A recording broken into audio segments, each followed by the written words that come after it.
오늘 성경 말씀 누가복음 3장 1절부터 20절까지 말씀입니다.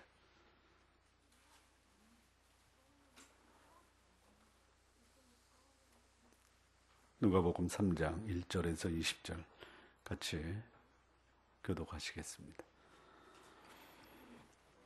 디베리오 가이사가 위에 있은 지 15해 곧 본디오 빌라도가 유대의 총독으로 헤롯이 갈릴리의 분봉왕으로 그 동생 빌립이 이두레와 드라고니 지방의 분봉왕으로. 교독입니다.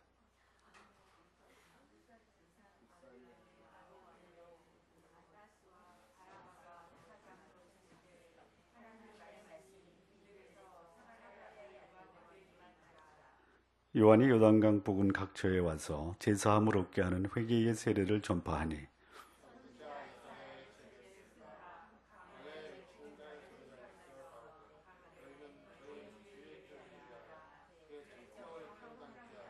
모든 골짜기가 메워지고 모든 산과 작은 산이 낮아지고 굽은 것이 곧아지고 험한 길이 평탄하여질 것이요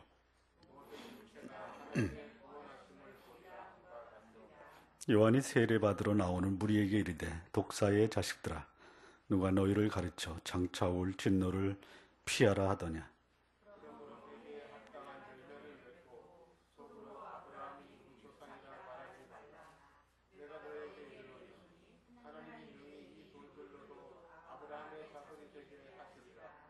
이미 도끼가 나무 뿌리에 놓였으니 좋은 열매 맺지 아니하는 나무마다 찍혀 불에 던지우리라.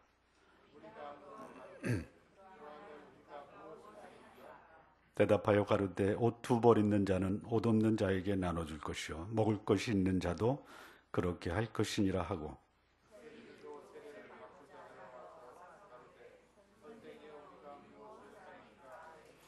가로되 정한 새 외에는 늑징치 말라 하고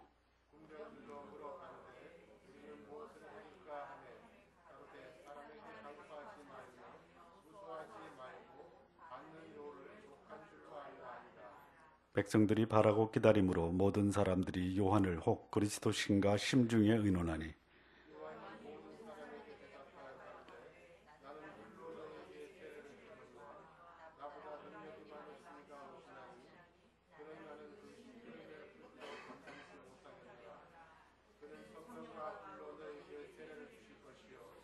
손에 키를 들고 자기의 타작마당을 정하게 하사 알곡은 모아 곳간에 들이고 쭉정이는 꺼지지 않는 불에 태우시리라.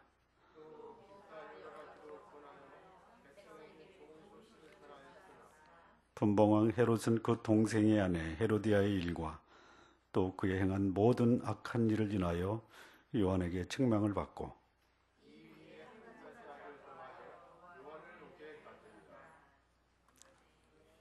기도하시겠습니다. 하나님 아버지, 주께서 말씀하실 때에 우리의 마음으로 받아 거룩한 삶을 살아갈 수 있는 삶의 기초가 되게 해 주옵소서. 예수님의 이름으로 기도합니다. 아멘.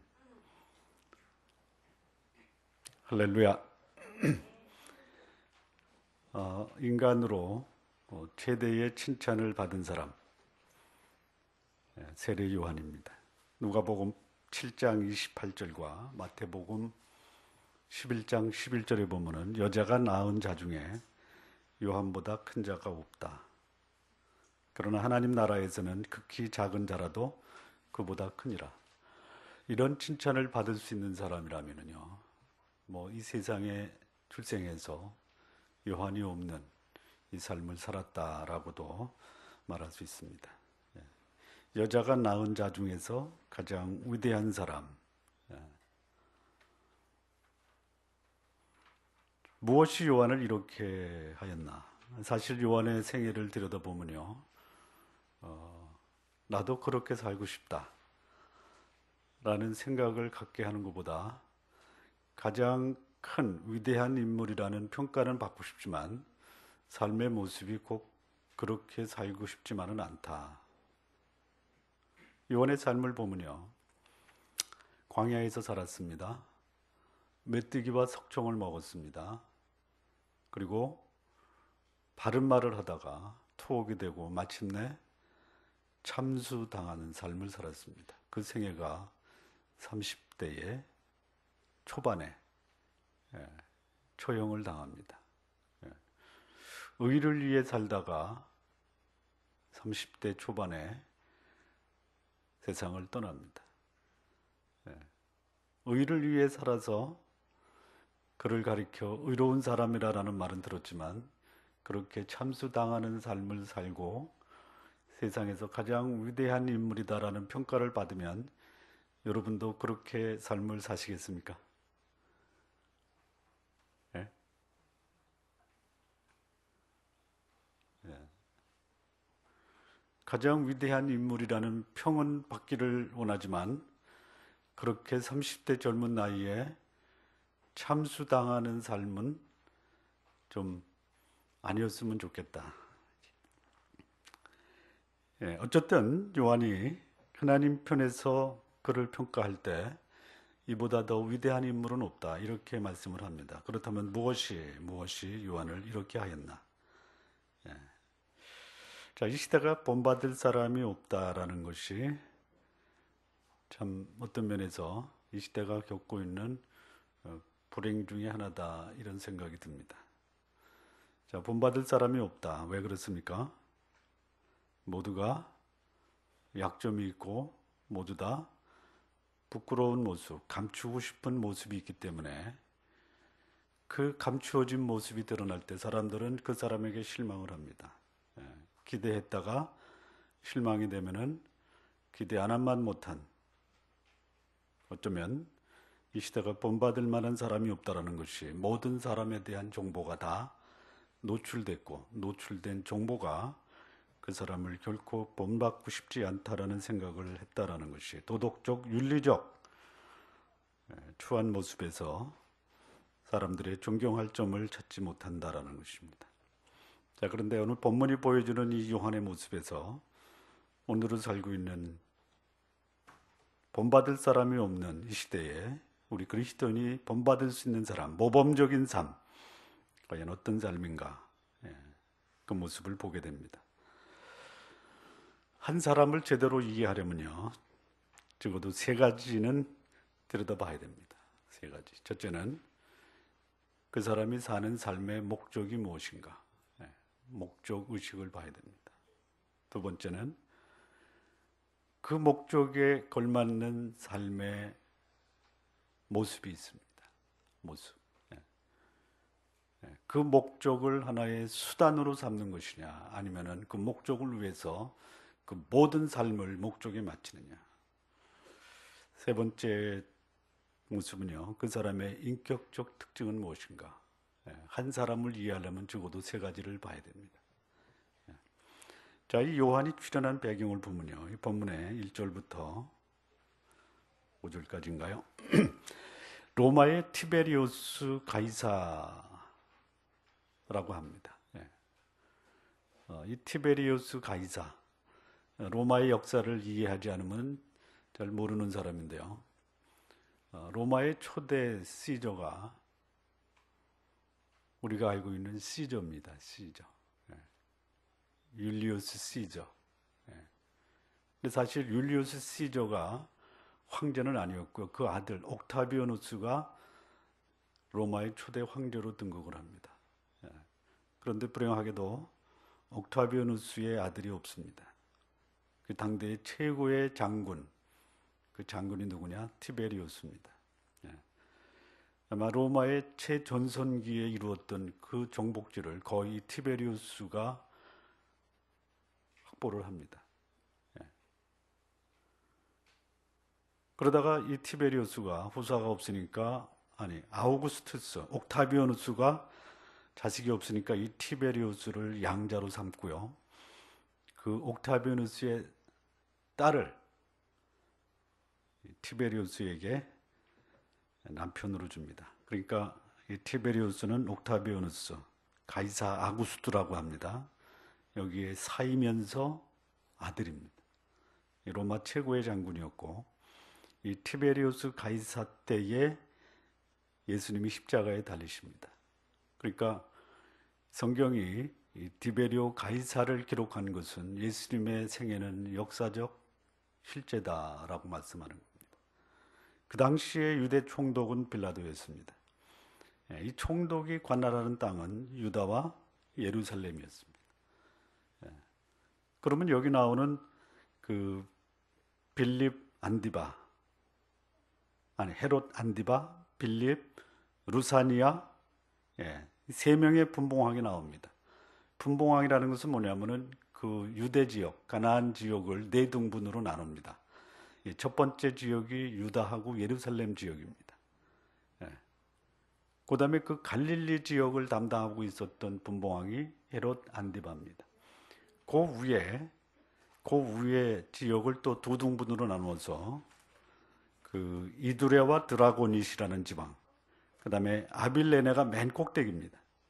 갈릴리 위가 이두레하고 드라고닛이고, 그래서 이 네 지역을 나눠서 통치했던 통치자, 4등분, 이 분봉왕이라는 것이 4분의 1이라는 뜻입니다. 4분의 1. 그래서 예루살렘과 유다 지역은 총독 빌라도가 통치를 합니다. 그 위에 갈릴리를 헤롯 안티바, 이 헤롯 안티바가 어떤 사람이냐면은 예수님을 십자가에 못 박도록 내어준 사람이 헤롯 안티바입니다.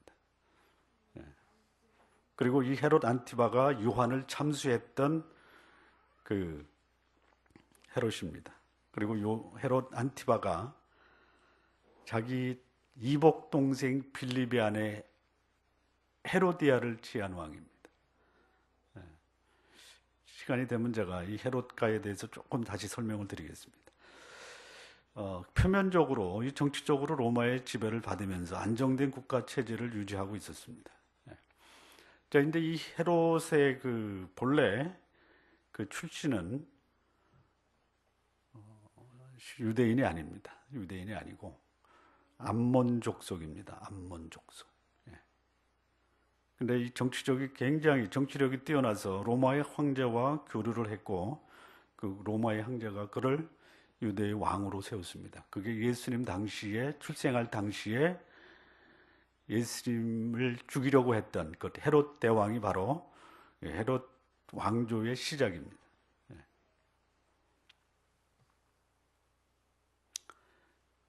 조금 이해를 돕기 위해서 헤롯 왕가를 좀 설명을 드리겠습니다. 헤롯 대왕이 아내가 10명이었습니다. 10명. 몇 명이요? 10명. 좋아하지 마십시오. 아내가 많으면요, 후손들이요, 잠시 권력을 누리다가 흔적도 없이 사라지는 것이 아내를 많이 둔 사람들의 역사 속에서 나타난 결과입니다.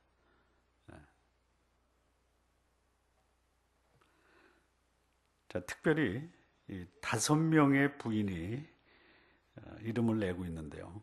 그 중에 몇을 좀 소개하겠습니다. 이 헤롯 안티바라고 하는 헤롯 안디바, 헤롯 대왕의 네 번째 부인의 아들입니다. 이 네 번째 부인이 굉장히 정치력이 뛰어나서 아들 셋이 있었습니다. 헤롯 안디바, 아켈레오, 빌립. 그러니까 그 분봉왕 중에 3명을 낳았습니다. 3명. 자, 그렇다면 여기서 헤롯 안디바가 빌립, 이복 동생의 아내 헤로디아의 불륜을 저지르는데, 여기서 말하는 헤롯 빌립 분봉왕과 헤롯 안디바가 취한 이 빌립의 아내 헤로디아는 어떻게 다른가? 다릅니다. 이 헤로디아의 남편이었던 빌립은요, 헤롯 대왕의 세 번째 부인 마리안느라는 부인에게서 난 아들이고, 이제 본문 누가복음에 나오는 헤롯 빌립은요, 빌립은 헤롯의 네 번째 부인 클레오파트라라고 하는 부인이 있었습니다. 이집트의 여왕이 아니고요, 클레오파트라라는 부인의 아들입니다. 근데 이 빌립이 헤로디아를 초로 부인으로 취하는데, 이 헤로디아는 누구냐? 헤롯의 두 번째 부인이 있습니다. 헤롯의 두 번째 부인, 이 두 번째 부인의 아들이 있는데요. 이 아들이 아리스토블로스라고 합니다. 이 두 번째 부인 아들의 딸입니다. 그러니까 잘 보세요. 빌립은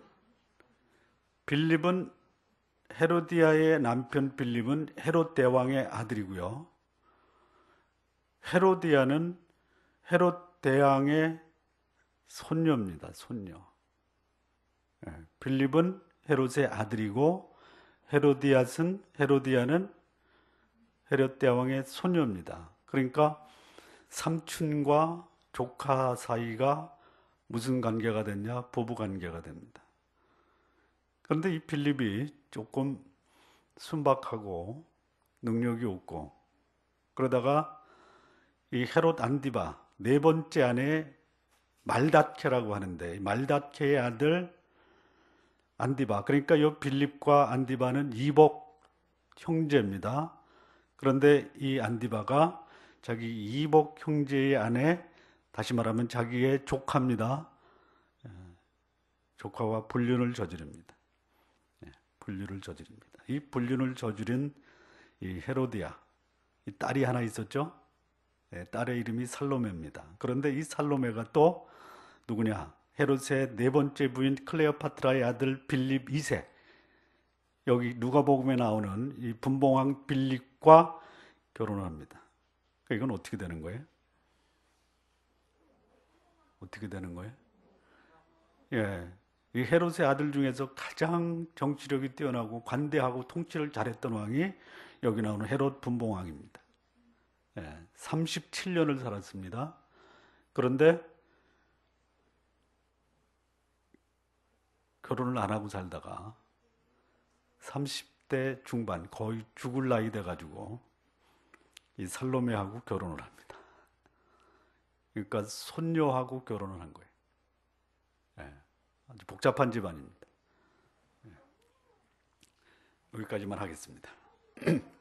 그리고 당시에 대제사장은 안나스하고 가야바입니다. 사실 한 시대의 대제사장은 한 명이어야 되는데 여기 나오는 이름 두 명입니다. 사실 그 당시에 로마의 총독이 대제사장을 거의 5명을 임명을 했어요. 그러니까 이 자기 마음에 안 들면 막 갈아치는 거예요. 그런데 로마가 정치적으로 바꿨지만 실질적으로 그 유대의 대제사장 역할을 실질적으로 행사한 사람은 누구냐?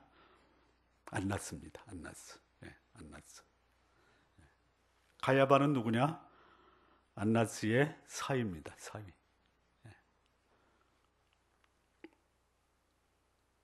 자, 이런 시절입니다. 그러니까 도덕적으로, 정치적으로는 안정된지 몰라도 도덕적으로, 정치적으로, 종교적으로 상당히 혼탁한 시절입니다. 그리고 그 시대에 400년 동안 하나님의 말씀이 이스라엘에게 나타나지 않았습니다. 그런데 그때 하나님의 말씀이 빈들에서 요한에게 임합니다. 그렇게 시작을 합니다. 드디어 400년이 지난 후에 구약에서 마지막 말씀이 말라기입니다. 말라기. BC 450년에서 425년까지 역할했던, 활동했던 선지자가 말라기입니다.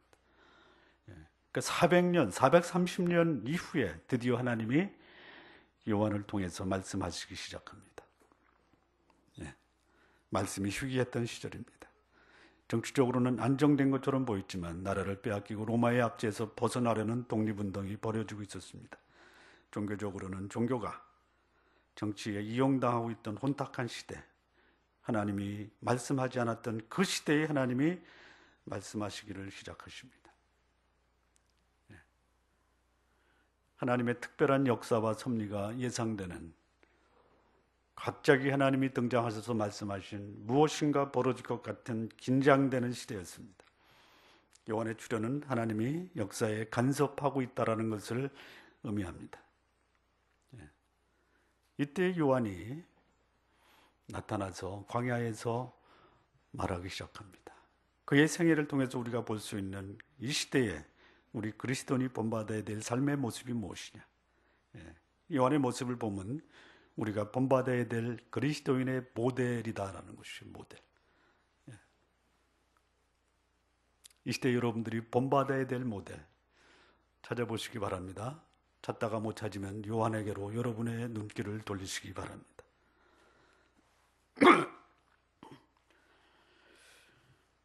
이 시대가 아까도 말씀드렸다시피 신앙의 모델을 찾아보기가 참 힘듭니다. 전혀 없는 것은 아닙니다.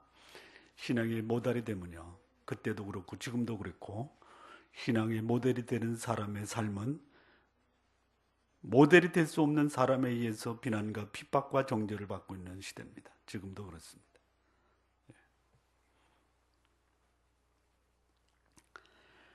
우리 시대에 이름 있는 목회자, 기독교 지도자 중에 알려진 목회자들을 본받겠다라고 존경하는, 그 존경을 보이는 사람이 거의 없다라는 것이죠. 뭐 명성도 있고 이름도 있지만 그가 가지고 있는 권세와 부귀는 부러울 줄 몰라도 그의 삶을 본받겠다라고 하는 것은 거의 없습니다. 특히 불신자에게 있어서 기독교는 이제는 더 이상 그들이 신뢰하고 기대하는 그런 종교의 모습은 이미 거의 사라졌다라는 것이. 여러분, 우리 불신자들이 기독교를 얼마나 싫어하고 증오하는지 아십니까? 오죽 기독교가 싫고 미우면은 기독교를 뭐라고 불러요? 개독교입니다. 이게 무슨 스토리인지 아세요? 여기서 제가 이런 말을 드려도 양해해 주시고 용서하십시오. 개 같은 종교다라는 거죠. 평신도들 때문에 기독교가 개 같은 종교가 되지 않았습니다. 누구 때문에 그런 거예요? 예? 소위 말하는 기독교 지도자들 때문에 이렇게 됐습니다. 저도 그들 중에 하나가 아니라고 말할 수 없습니다. 한국의 종교, 3대 종교, 기독교, 불교, 천주교 중에서 그 숫자가 계속 줄어들고 오히려 기독교에서 타종교로 개종하는 사람들이 제일 많습니다. 물론 나가는 사람은 처음부터 아니니까 나가는 게 낫습니다. 문제는 안 믿는 분들이 예수 그리스도 하나님에 대해서 관심이 없다라는 것이.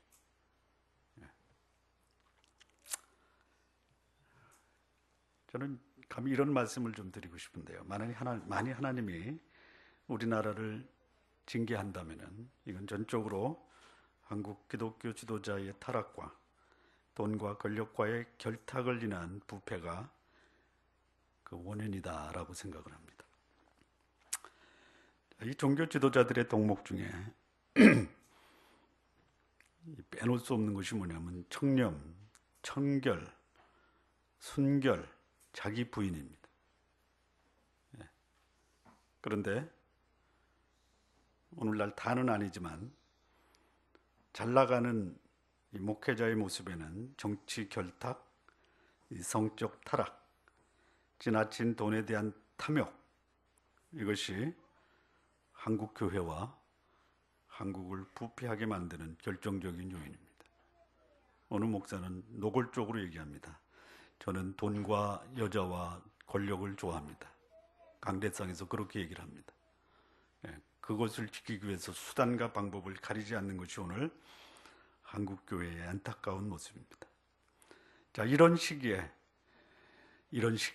여전히 우리가 본받아야 될 모델, 그 모델을 우리는 요한의 삶에서 찾아보게 됩니다. 자, 첫 번째, 요한의 삶의 특징 중에 첫 번째, 그의 삶의 목적입니다. 목적. 목적. 요한의 삶의 목적은 뭐냐면요, 광야에서 외치는 자의 소리, 이게 그의 삶의 목적이었습니다. 소리입니다. 소리. 무슨 소리를 했냐? 회개하라. 그리고 제사함을 얻게 하는 세례를 받으라. 메시아의 길을 예비하라. 이거였습니다.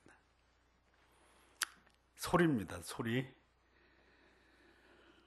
자, 제 소리가 괜찮습니까? 소리의 감동을 받습니까? 저를 통해서 전해지는 메시지의 감동을 받아야 됩니까? 소리도 들을만 하십니까? 예, 소리가 남습니까? 메시지가 남습니까? 예, 소리는 전적으로 메시지를 전달하기 위한 매체, 미디어에 불과한 것이.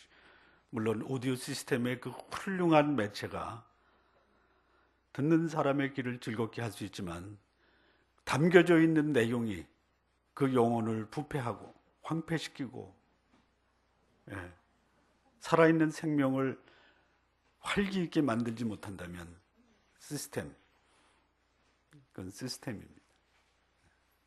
그 소리에 담겨 있는 내용이 중요한 것이. 요한의 삶의 목적은 단순히 미디어에 불과했습니다. 소리였습니다. 소리. 메시아의 길을 예비하라. 예, 사람들로 하여금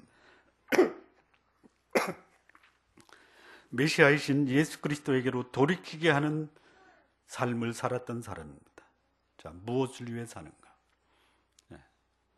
무엇을 위해 사는가? 내 삶의 목적을 분명히 해야 된다는 것이. 인생을 성공적으로 살아갔던 사람들의 공통적인 특징이 뭐냐?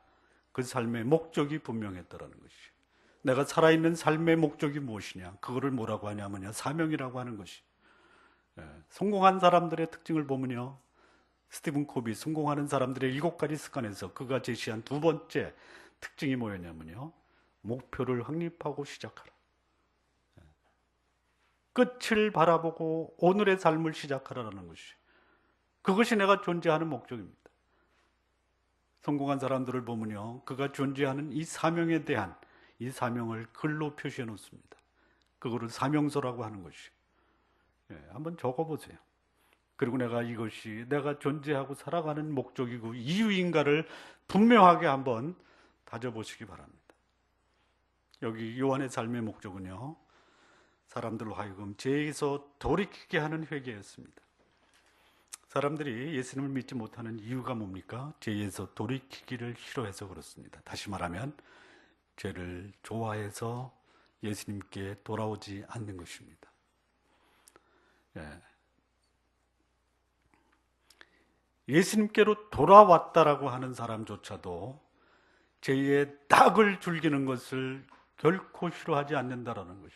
그 모습을 바라본 불신자들이 혹시나 내가 기독교 지도자들에게서 무엇인가 볼 수 있지 않을까 하면서 그들을 기대했다가 오히려 실망하는 것이. 요한의 삶에서 우리가 본받을 것이 있다면 그는 깨끗했습니다. 그리고 그는 그리스도를 위해서 그의 삶을 살았습니다. 예. 즐기던 죄를 버리게 했습니다. 예. 요한의 삶은 복음을 증거하여 죄에게서 떠나게 하는 이 사역으로 요한은 메시아의 오심을 준비했던 사람입니다. 나로 인해서 사람들이 죄에 대해 회개하고 돌이키고 죄에서 떠나는 일, 예. 이게 요한의 목적이었습니다. 나로 인해서 내 주변이 정화되고 나로 인해서 죄가 청산되는, 나에게 영향받는 사람들이 나로 인해서 거룩한 삶을 살게 되는 이 영향이 있어야 된다는 것이. 그것이 뭐냐? 요한은 그것이 메시아의 길을 예비하는 것이라고 했습니다. 메시아의 길을 예비해라. 예수 그리스도를 증거한다. 이건 뭡니까? 사람들의 삶 속에 죄에 대해서 회개하고 죄를 버리고 그리고 자기 마음을 순수하고 정결된 삶으로 만들어주는 삶을 사는 것이 뭐냐? 메시아 길을 예비하는 것입니다. 여기 보면 뭐라고 하냐면 주의 길을 평탄케 하라. 골짜기, 모든 산, 작은 산, 굽은 길, 험한 길, 이것이 다 평탄하게 만들어라. 이게 뭡니까? 인간의 교만, 아집, 간사, 무관심, 예. 인간의 마음에서 나오는 이 영적, 도덕적 결함의 삶이 예수 그리스도의 오심으로 해결된다. 이것을 선포하고 있었던 것이. 예수께서 오셔서 인간이 얽매고 있는 이 죄의 사슬을 떨쳐냈을 것을 선포하고 있는 것이. 모든 인간이 하나님의 구원을 볼 것을 선포하고 있습니다. 그리스도인은 그 자체가 사람들의 마음에 있는 교만, 탐욕, 간사함, 무관심에 대한 변화를 그리스도인을 통해서 가져오게 해야 됩니다. 나를 만나는 사람, 나를 경험하는 사람이 자기 속에 있는 부정한 죄의 모습을 들여다볼 수 있도록 내 삶이 그들의 삶의 거울이 돼서 투영시켜야 됩니다. 보여주셔야 돼요. 나를 통해서 내 주변의 사람들의 삶이 거룩한 삶으로 돌아오게 하는 것, 이게 내가 있어야 될 존재입니다. 물론 여러분 생업에 최선을 다하시고 그 삶을 즐기시기 바랍니다. 그러나 그 삶 속에 타협하지 않는 거룩함이 있어야 되는 것이죠.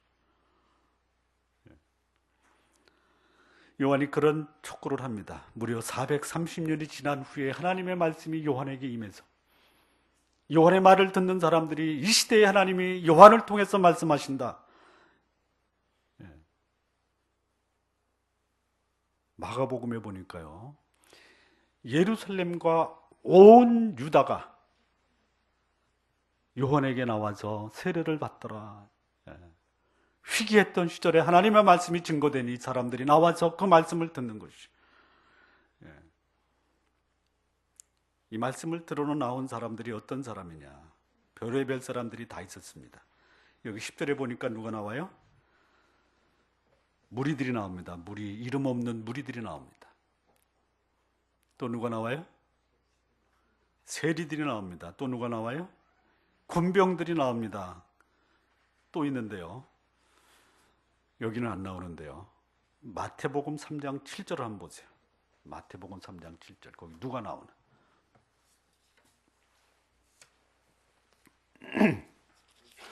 누가 나옵니까? 바리새인과 사두개인이 나오는 거예요. 그러니까 그 당시에 종교 지도자들, 그 다음에 권력 있는 사람들, 돈 많은 사람들, 하물며 이름 없는 무리들까지 다 나오는 것이에요. 그렇지 않겠어요? 무려 430년 만에 하나님의 말씀이 들려오기 시작하니까 무슨 말씀이냐? 들어보자.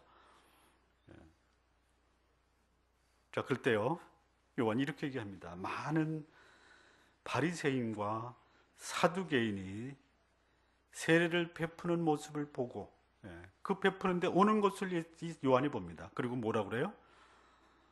뭐라고 그럽니까? 독사의 자식들아. 누구한테 한 겁니까? 세례 받으러 나오는 그 무리 중에 있는 바리새인과 사두개인을 보고 그렇게 얘기하는 것이. 그리고 회개에 합당한 열매를 맺으라고 축구합니다. 속으로 아브라함의 자손이니 당연히 하나님의 백성이고, 하나님은 아브라함의 후손인 유대인을 보호하시고 축복할 것이라고 기대했던 그들을 향해서 뭐라고 해요? 독사의 자식들아. 만일 이 시대에 하나님이 우리에게 오셔서 우리를 향해서 독사의 자식들아 하면 우리는 어떻게 했어요? 어떻게 해야 돼요? 맞습니다. 저는 독사의 자식입니다.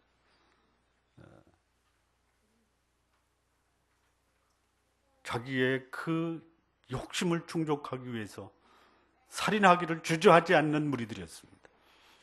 요한 이렇게 또 외칩니다. 하나님이 원하신다면 이 돌들로도 하나님은 얼마든지 아브라함의 후손을 만들 수 있다. 그러니 너희 유대인들 회개하지 않으면 하나님의 진노를 피할 수가 없다. 아마 요한이 이렇게 얘기했을 것 같아요. 회개를 원한다면 너희 삶으로 회개를 보이라. 진정한 회개를 하지 않으면 오늘 너희 가운데 있는 그 죄는 계속해서 반복될 것이다 라는 것이. 진정한 회개가 없는 곳에서는 죄가 반복될 수밖에 없는 것이. 내가 회개했다, 하나님의 자녀다라고 하면요, 죄를 짓지 말아야 됩니다. 어떤 죄? 똑같은 죄, 반복해서. 하나님의 자녀는 죄를 짓지 아니한다라고 말합니다. 그때 그 말하는 그 죄는 습관적이고 반복적이고 그리고 무의식적으로 행하는 죄예요. 그거 버려야 되는 것이죠. 하나님의 자녀와 하나님의 자녀가 아닌 이 차이가 뭐냐? 하나님의 자녀가 아닌 자는요, 죄를 짓고 그 가운데 뒤둥그는 것이. 죄를 즐기는 것이. 그러나 하나님의 자녀는 죄를 짓습니다. 그러나 적어도 반복해서 짓지는 않는다라는 것이. 죄를 짓고 애통하는 마음이 있는 것이. 자, 여기 나오는 그 무리들이 어떻게 반응하느냐? 어떻게 반응하느냐? 먼저 바리새인과 사두개인입니다. 바리새인과 사두개인이 어떻게 반응했다라는 말이 안 나오죠? 안 나오죠? 예. 그래서 우리가 알 수 있는 게 뭐예요? 적어도 요한이 회개의 세례를 전파할 때 그들은 반응하지 않았어요. 반응하지 않았다라는 게 뭐예요? 회개하지 않았다? 여러분 조심하십시오. 분명히 자기 귀에 거슬리는 말을 할 때 반응하지 않는 것은요, 반응하지 않는 것으로 끝나지 않습니다. 오히려요, 역공할 기회를 찾는 거예요. 예? 제가 어느 지도자의 말에 반응을 안 합니다. 무관심한 게 아니라요, 약점을 찾고 공격할 기회를 찾을 수 있다는 것이죠. 침묵하는 사람들을 조심하셔야 돼요. 예. 대다수가 침묵합니다. 언제 보여줘요? 선거 때 보여주는 거예요. 보여주세요. 예? 예. 바리새인, 사두개인, 전혀 반응이 없습니다. 오히려 공격의 기회를 모색하고 있습니다. 이들을 향해서 요한이 독사의 자식들아라고 말했습니다. 장차올 진노를 피할 수 없을 거라고 비난합니다. 그런데요, 종교적 지위를 이용해서 자신의 사리사욕을 쫓는 자는 결코 회개의 메시지에 반응하지 않아요. 오히려 이들이 예수님을 십자가에 처형하는 그런 범죄를 저지르고 만 것이에요. 자, 두 번째, 무리들이 나옵니다. 무리, 일반 사람들입니다. 회개에 합당한 열매를 맺으라고 하니까 요한의 선포에 그들이 뭐라고 말합니까? 어떻게 하여야 됩니까? 가르쳐 주십시오. 그러면 고치겠습니다. 그랬더니 그들을 향해서 요한이 뭐라고 합니까? 헐벗고 배고픈 사람들을 향해서 그들에게 나누어 줘라. 옷 2벌 있으면 1벌 나눠줘라. 아마 이 무리들은 그렇게 했을 것 같아요. 자기 삶을 돌아보면서 내가 지금까지 나만 생각했지 내 주변을 돌아보지 못하는 삶을 살았구나. 회개에 합당한 열매를 맺으라고 할 때 가르쳐 주십시오. 그렇게 살겠습니다. 그리고 그들은 그렇게 살았다라고 얼마든지 우리는 추정해 볼 수 있어요. 무리들이 그랬습니다. 세리들, 12절에 보니까 세리들이 또 어떻게 해야 됩니까? 이 세리들, 이 당시에 유대에 여러 그 파벌이 있었습니다. 지금 말씀드린 바리새파, 사두개파, 또 하나가 누가 있었냐면 셀롯파라고 있었습니다. 셀롯파. 이 셀롯파는 어떤 파냐면요, 로마 사람들과 친로마주의자들을 암살하는 열혈 독립당원이었습니다. 그 중에 그 암살의 대상, 로마인 말고 유대인으로서 암살의 1호 대상이 누구냐? 세리들이었습니다. 세리들. 이 세리들이 나온 거예요. 세리들이 나와서 이렇게 합니다. 우리는 어떻게 해야지 회개에 합당한 열매를 맺습니까? 그랬더니 이렇게 얘기합니다. 세금을 공정하게 징수하라. 받을 만큼만 받고 추가 세금을 징수해서 백성들을 괴롭게 하지 말라. 요즘 말로 말하면요, 뇌물 받지 말라는 것이, 뇌물. 백성들을 착취의 대상으로 삼지 말라. 자신의 권위와 지위를 이용해서 알선이나 이권을 주어 반대급부로 돈을 받지 말라는 것이. 그 당시에요, 이 세리들이 어떤 세금을 받았냐면요, 인두세 있죠. 죄송합니다.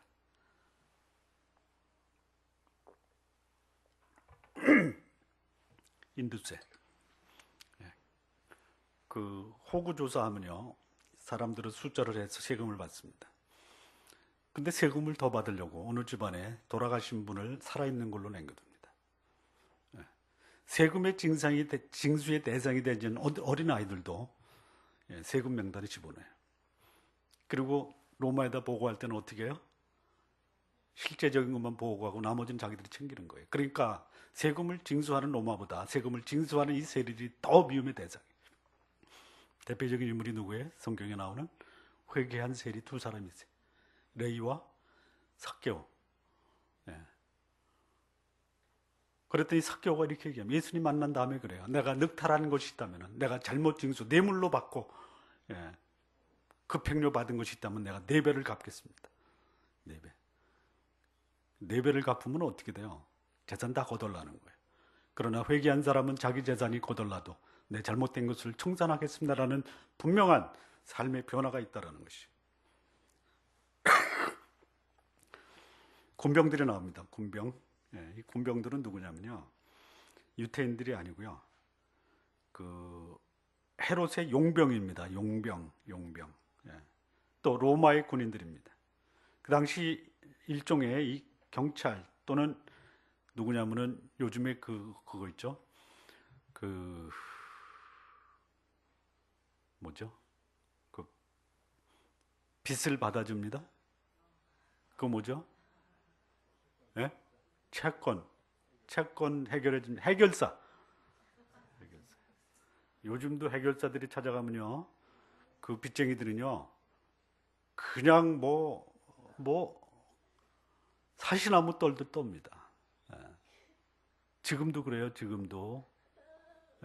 그 당시에 이 채권 해결자가 가면 어떻게 될 것 같아? 그냥 죽을 수도 있어요. 그 군병들이 나온 거예요. 그 군병들이. 조직폭력배. 이들을 향해서 뭐라고 합니까? 강포하지 말아라. 강포하지 말아라. 협박하여 돈을 갈취하지 말라. 무소하지 말라. 무서워하지 말라가 아니고요, 무소하지 말랍니다. 무소가 뭐예요? 속임수로 돈을 강탈하지 말아라. 받은 요로 족하라. 받은 요. 사실 공무원들이요, 일반 기업인들, 회사 다니는 사람에 비해서 봉급이 적습니다. 적습니다. 저도 알아요. 제가 군인 때는 봉급이 13만 원, 공무원 때는 봉급이 18만 원이었어요. 이게 기업으로 바뀌니까요, 이게 뭐 몇 배로 뛰는 거예요. 몇 배로. 그러니까 공무원들이 봉급이 적기 때문에 협박해서 돈을 갈취하고 뇌물 받고 강탈하고 이럴 수 있어요. 근데 이 요한이 이렇게 얘기하면 받은 요로 족하라. 봉급이 적지만 이보다 더 적은 사람이 있으니 그 봉급을 가지고 그 안에서 전략해서 삶을 살라. 이렇게 얘기하는 것이. 자, 사람들에게 이렇게 회개의 열매를 촉구하니까 사람들이 어떤 반응을 보이냐면, 저가 그리스도가 아닌가? 그렇게 추정하는 것이에요. 그 당시 유대인들은요, 요한이 결코 그리스도가 아니다라는 사실을 압니다. 왜요? 요한은 어떤 지파예요? 어떤 지파예요? 레위 지파입니다. 레위 지파에 사가라라 하는 제사장이 있었어요. 제사장 지파예요. 레위 지파예요. 그런데 마치 그가 말씀이 끊어지고 하나님의 음성이 끊어진 430년 후에 나타나서 마치 메시아와 같은 말씀을 전하니까, 혹시 저가 메시아가 아닌가? 하나님께서 계획을 변경하셨나? 유다 지파에서 메시아가 와야 되는데 하나님이 유대 지파가 마음에 안 드니까 그 지파를 바꿔서 레위 지파로 오게 하셨는가? 이렇게까지 생각했던 사람이 요한이에요. 요한. 자기 삶의 분명한 목적을 가지고 사람들을 죄에서 돌이키는 사람, 그를 가리켜 사람들이 뭐라고 불러요? 메시아 아닌가? 요즘에요, 자기를 메시아라고 하는 사람들이 많습니다. 자칭 메시아. 대표적인 사람이요, 한국 교회를 그냥 송두리째 흔들고 있는 사람, 교회 자체를 무너뜨리는 사람, 사람들을 그걸 메시아라고 그래요. 이만희라고 하십니까? 신천지요. 아마 그를 따랐던 사람들이 그의 모습 속에서 저가 분명히 메시아는 아닌데 하는 것을 보니까 메시아야. 믿어버린 거예요. 요한도 그런 사람들로부터 메시아적 대접을 받아요. 그때 요한이 뭐라 그래요? 아니다, 나는 그의 신들매로 풀만한 그런 자격이 없다랍니다. 자, 요한이 우리에게 주는 교훈이 뭡니까? 삶의 분명한 목적을 갖고 있는 사람, 사람의 삶 속에서 변화를 주도하는 사람, 그 사람이 사람들에게 감동을 주는 것입니다. 자기의 삶으로 사람들에게 감동을 주지 않는 사람, 세상을 변화시킬 수가 없습니다. 사람을 최고의 목적으로, 그리고 그 사람들의 삶에 변화를 주는 사람, 이것이 진정한 하나님의 사람이라는 것이. 기득권에 사로잡힌 자, 복음과 회개보다는 현재의 지위와 물질에 더욱 집착해서 회개를 거부할 수 있다라는 것이에요. 있습니다. 하나님의 말씀을 드러나 나오면서도 그 말씀이 나에게 어떤 도전을 주는가에 대한 관심이 없어요. 그렇다면 신앙인은 자신의 거룩함과 말씀의 선포를 통해서 그리스도를 드러내야 합니다. 자, 요한의 두 번째 삶의 특징은요, 인격적 겸손입니다. 또 하나는 겸손하면서도 단호합니다.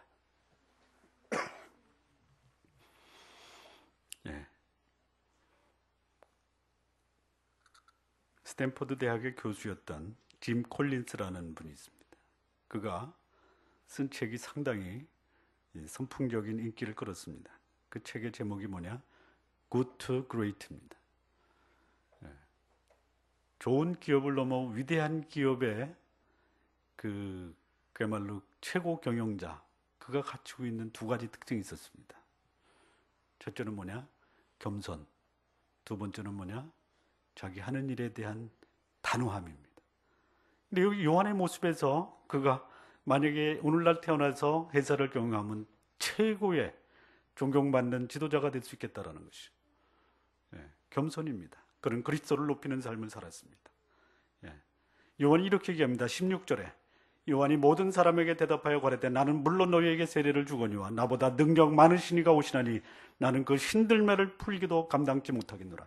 그는 성령과 불로 너희에게 세례를 주실 것이요 신들매를 풀기도 감당치 못하겠노라. 신들매가 뭡니까? 신발끈입니다. 그 당시에는 샌달이에요. 샌달. 그 신들매 끈을 풀기도 감당할 수 없을 정도로, 여러분, 신발끈 풀기도 감당할 수 없다면 요즘 말로 하면 어떤 말일까요? 이겁니다. 나는 그분의 발에 때만도 못하다. 사람들이 그가 그리스도인 줄 알고 그에게 몰려가는데, 그러면 어때요? 요즘 그 한국 교회 지도자들, 저도 그럴 가능성이 있는 사람 중에 하나입니다. 만약에 여러분들이 지금은 뭐 우리 성도들의 숫자가 5밖에 안 돼서 내가 감히 그렇게 말을 못하지만 여기가 꽉 차고 저기도 꽉 차고, 근데 여러분들이 저를 존경하고 추앙한다고 생각하면 저도 얼마든지 요즘 한국 교회 지도자들이 짐이 곧 법이다라고 할 수도 있어요. 그런데 그랬습니다. 요한. 사람들이 그에게 몰려갔어요. 근데 그가 내 뒤에 오시는 이 그분이 나보다 능력이 많으신데 나는 그분의 발에 때만도 못합니다. 여러분, 제가 그렇게 살도록 기도해 주십시오.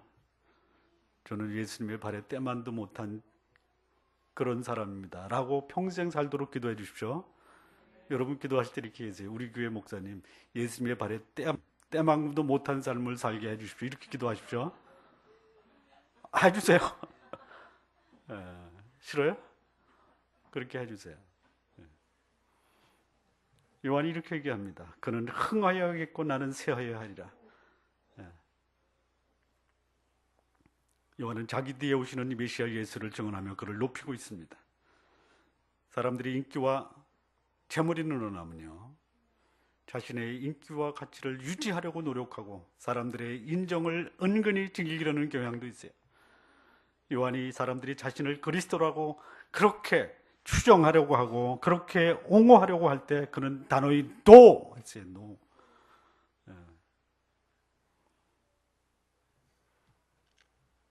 2차 세계대전 당시에 독일이 유대인을 거의 600만 학살했습니다. 유대인뿐만이 아닙니다. 그 당시에요. 집시. 집시는 주로 누구냐면요, 보헤미안들입니다. 보헤미안, 체코. 거의 1000만을 학살을 했어요. 그때 그 가족들이 다 학살당하고 학살되기 며칠 전에 독일이 항복함으로 살았던 한 그리스도인이 있었습니다. 그분의 이름이 코리 텐붐이라는 분입니다. 그분의 그 생애를 기록으로 남긴 책이 있어요. 피난처라고 하는 책입니다. 레퓨지. 예. 그분이 동구권에 가서 복음을 전하기도 하고요. 전 세계를 다니면서 복음을 전했습니다. 물론 한국에는 안 오셨습니다. 미국에 가서 간증을 합니다. 예. 그 간증을 들은 수많은 미국인들이 환호를 하고 그를 영접을 합니다.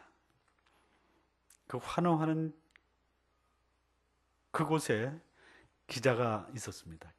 기자가 그 코리 텐붐 여사한테 이런 질문합니다. 여사님 기쁘지 않나요? 이렇게 열공하는, 예? 환호하는 사람들 모습을 보면 기쁘지 않나요? 그때 코리 텐붐이 이런 얘기를 합니다. 기자가 알아들을 수 없는 말을 합니다. 나귀가 착각하면 되나요? 예. 나귀가 착각하면 되나요? 무슨 말이냐면요. 예수님이 마지막 그 십자가에 달리기 전 순환주간입니다. 예. 나귀를 타고 예루살렘에 입성합니다. 그때 수많은 사람들이 거리에 나옵니다. 거리에 나와서요, 겉옷을 핍니다. 올리브나무 가지를 꺾어서 환호를 합니다. 호산나 찬송하리로다. 예. 유대인의 왕으로 오시는 이요. 예. 지금 말로 말하면요, 그야말로 예술의 전당, 레드카페트에 예수님이 백마를 타고 등장하시는 거예요. 예. 그 예수님을 영접하기 위해서 수많은 서울의 군중들이 그 어디에 그 남부 순환도로 거기서부터 그냥 그 레드카페트를 깔고 나무가지를 꺾어서 흔드는 거예요. 예수님이 무엇을 타고 등장하십니까? 나귀 타고 등장해요. 나귀가 자기를 한해서 환호하는 군중들을 보고 갑자기 목에 힘이 들어가기 시작합니다. 야, 내가 이런 존재인가? 예전에는 미처 몰랐는데. 예. 나귀를 위해서 사람들이 자기 겉옷을 피고 종려나무 가지를 꺾어서 흔들었습니까? 아니에요. 코리 텐붐을 통해서 역사하신 하나님의 역사가 위대한 것이. 예. 나귀가 착각하면 쓰겠는가? 예.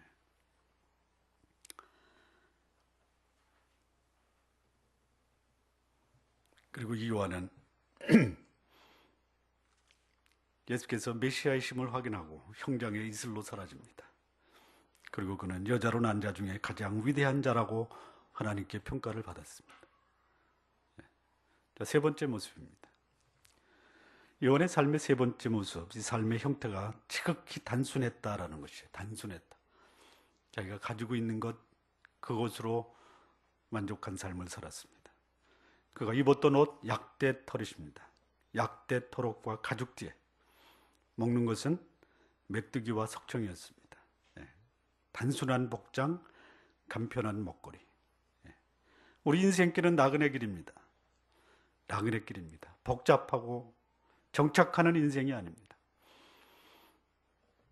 제가 아는 분 중에 한 분이 산 안토니아, 야고보가 복음의 순례를 했던 피레네 산맥 동쪽으로부터 그 산맥을 넘어서 스페인의 산티아고까지 무려 800km를 걸었습니다. 800km. 나그네입니다. 배낭 하나 메고 지팡이 하나 들고 가는데요. 그분 말에 의하면 이렇습니다. 처음 일주일 동안은 진짜 순례자의 마음으로 인생을 생각하고 고민하고 내가 지금까지 살았던 삶을 반추하고 돌아보면서 걷습니다. 일주일이 지난 다음부터는요, 아무 생각도 안 든대. 이 800km를 언제 걷나? 이 나그네 인생이 언제 끝나나? 나그네 인생을 간다고 가니까 이 배낭이 무거운 거예요. 일주일 후부터 버리기 시작합니다. 그런데 버리다가 나중에 다시 또 짊어지고 떠날 때 보면 하나도 안 버리는 거예요. 그 무거운 짐을 계속 짊어지고 가는 거예요. 그런데 여러분, 800km를 완주하는 사람은요, 순례길을 떠난 사람 중에 10%밖에 안 된대요. 나그네 그렇게 쉬운 게 아닌 것 같아요. 정착하고 싶은 거예요. 그분도 완주하지 못하고 800km 중에서 한 300km 걷고 비행기 타고 왔대요. 나그네 길입니다. 가지고 있는 거 있으면요, 이거 못 버려요. 못 버려. 예. 버려야 돼요. 그냥 쌓아놓고 사지 말고 버려야 됩니다. 예. 자, 단순한 삶을 살기 위해서 하나의 제안, 여기 요한이 우리에게 보여준 단순한 삶을 살 수 있는 그 비결이 뭐냐? 목적에 충실한 삶을 사는 겁니다. 예. 그런데 목적이 없어요. 자, 우리는 혼동하고 있는 게 있습니다. 목적과 수단을 혼동하는 거예요. 예. 수단이 목적이 돼버린 거예요. 자, 돈, 목적입니까? 수단입니까? 수단입니다. 있으면 편해요? 없어도 괜찮아요. 예. 돈이 목적이 된 사람은요, 돈 때문에 피곤해요. 여러분, 예수님이 이런 말씀하셨죠. 수고하고 무거운 짐진 자들아, 다 내게로 오라. 뭐가 우리를 수고하고 힘들게 하는지 알아요? 그 말씀을 한 그 말씀의 대상이 누군지 아십니까? 모르죠. 관심이 없으니까. 바리새인과 예, 그 다음에 돈 많은 세리들이에요. 예.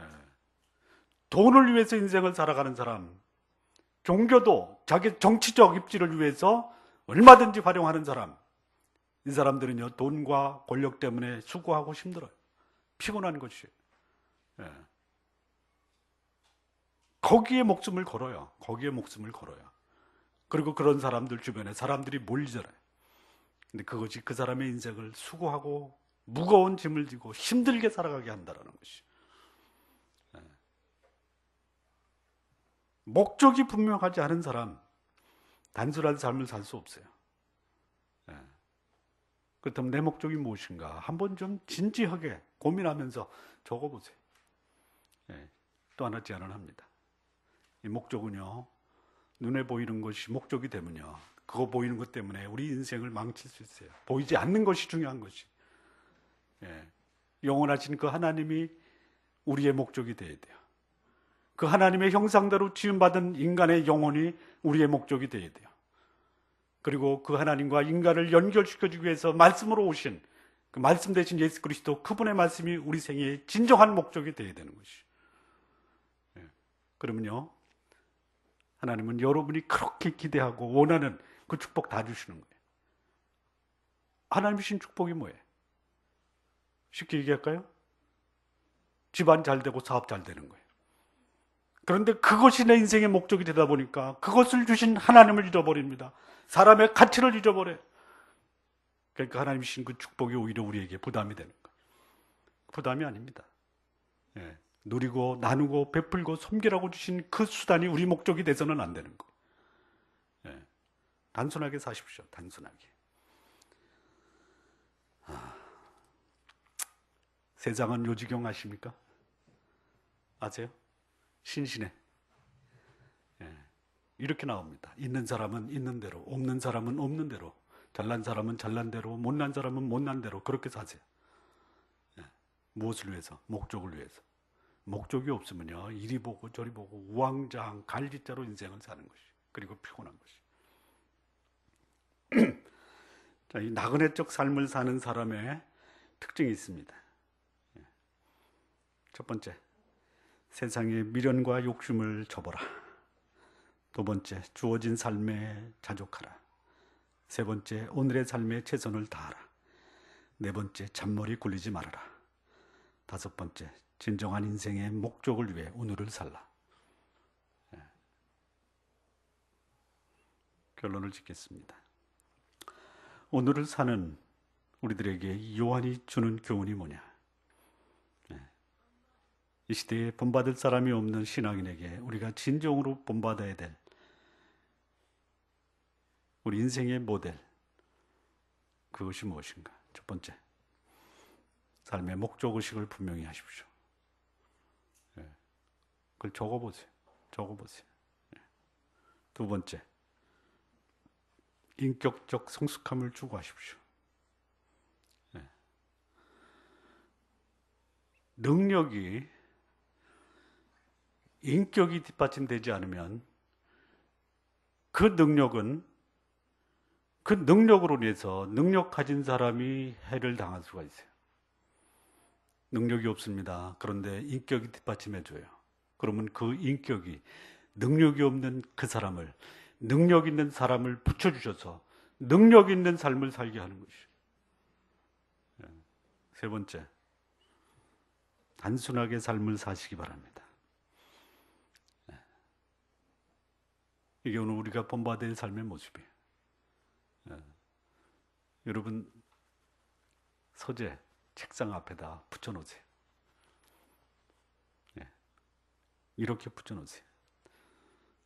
내 삶의 목적 1, 2, 3, 4. 내 인격적 성숙함 1, 2, 3, 4. 단순한 삶 1, 2, 3, 4. 하루에 한 번씩만 쳐다보고 사시기 바랍니다. 기도하시겠습니다. 하나님 아버지 감사합니다. 이 시대에 본받을 자가 누굽니까? 우리 주 예수 그리스도인 것이니 감사합니다.